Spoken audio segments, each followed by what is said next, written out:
Ito yung gagamitin natin ngayon na fork oil cell, yung pang Kawasaki na KLX 150.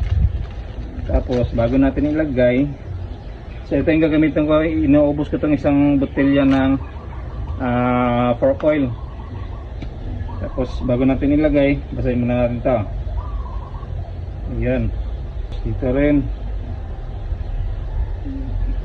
Tapos yung malalim, ito yung malalim sa loob na kaharap. Tapos yung mababaw is dito nakarap sa ibabaw. Ayan. Ayan. Sabay pasok sa loob.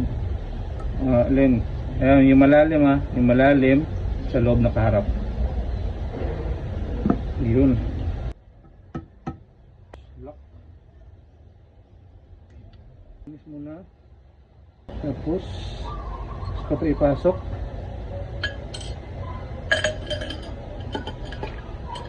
Yan.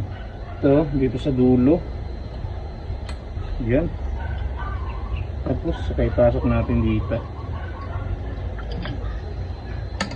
Yan. Tapos lagyan natin ng spring. Yan. Saka ilak muna natin.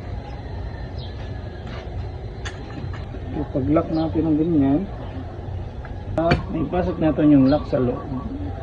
Yan.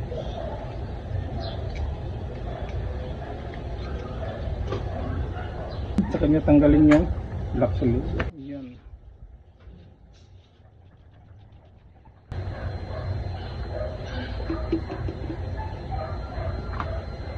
Tapos yun.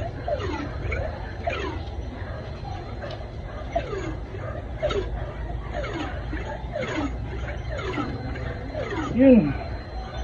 Sabay takip na.